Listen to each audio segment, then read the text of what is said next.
పాడు కొడుకా చెప్పల వాడిపోతాయి నీకు ఇప్పుడు. తెల్లాటు నువ్వు తిరిగినందుకే బయటకు ఎక్కిచ్చేస్తా. పోవాలంటే నా కూతురు కావాలి వద్దా నీకు? నాకు వద్దు. నా సొత్తు కావాలి వద్దా నీకు? నేను పుట్టినప్పటి నుంచి ఇప్పటి వరకు ధర్మబద్ధంగా న్యాయబద్ధంగా అప్పులిచ్చి ఆ అప్పుకి వడ్డీ ఎంత తీసుకున్నా తెలుసా? 120 రూపాయలు. ఈ విధంగా నేను సంపాదన కూడబెట్టి సొత్తు సొమ్మంత ఎంత తెలిసిన 25 కోట్లు. ఈ 25 కోట్లలో చెరి సగం 12.5 కోట్లు నా కూతురికి, 12.5 కోట్లు నా కుమారుడు సుమూర్తికి. నా కూతురి వివాహం చేసుకున్నావు అనుకో సగం సొత్తు నీకేరా? మాటిందైనా అక్కడ పోయిచ్చారా?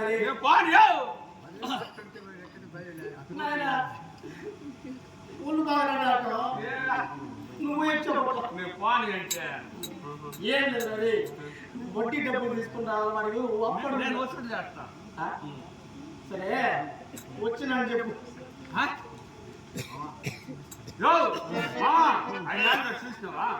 కలిపిలేదు నాకు రాజు రసం మీద ఉన్నాడు చూడు. వాడు చూస్తారా భయం వస్తుందని నాకు ముఖ్య ఎంత కూడా పెట్టుకోవాలి.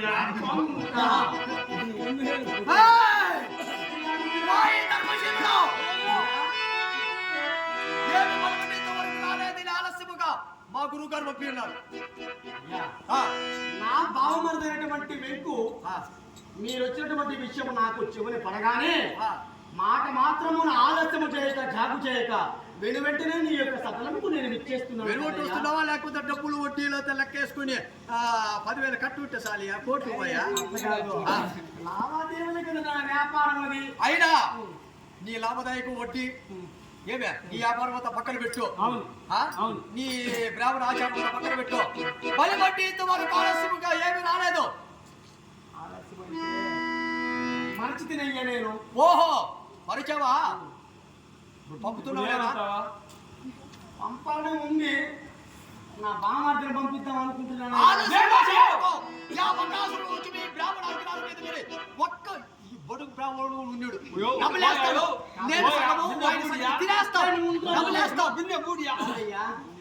ఆకలి ఆకలిరా. ఆ రోజు నియమ నిబంధనలు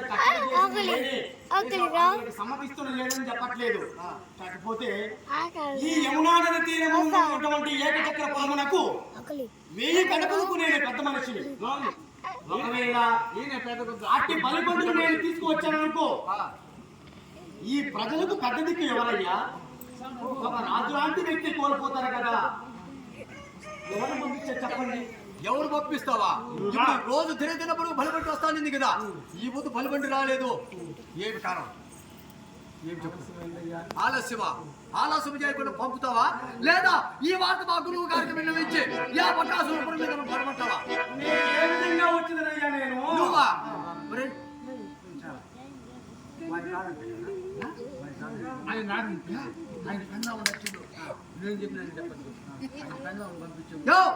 ధర్మశీల నీవు యా పక్క బలిబండికి ఆహారం రాకపోతే నీ భార్య నేను పప్పు యా పక్కడికి ఆహారముగా. అయ్యో నేను కాదయ్యా, అన్న లేకుండానే ఉండిపోతానేమో, నా భార్య లేకుండా ఉండలేను కదయ్యా. ఓహో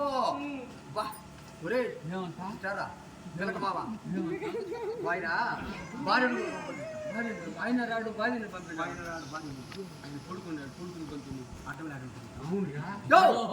నువ్వు రాకపోయినా నీ భార్య రాకపోయినా నీ కొడుకున్నాడు కుమారుడు వాడిని పంపించు. నా కొడుకునే ఏమయ్యా రుద్ర నీకు ధర్మంగా ఉందా?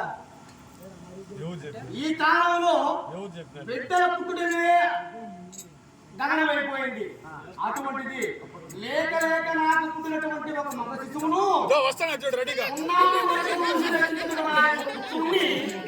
నీకు ఆహారంగా నేను మరణించిన కనుక మాకు నా సంస్కారం ఎవరు చేస్తారయ్యా?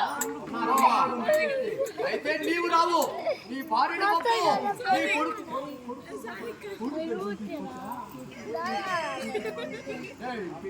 నేను ఎక్కువ ఒక దేవుళ్ళు చేసుకుంటాను.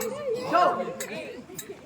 నీవు రాకపోయినా, నీ భార్య రాకపోయినా, నీ కొడుకు రాకపోయినా, నీ కూతురు నేను పంపు. ఏమయ్యా? కాదు.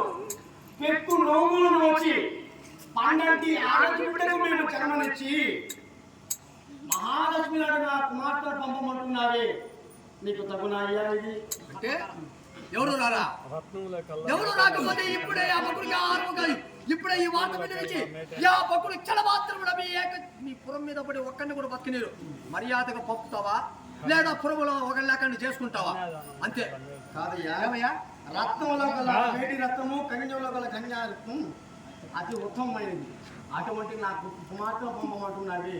అటులైనా నీవు చెప్పిన విధంగా మా భార్య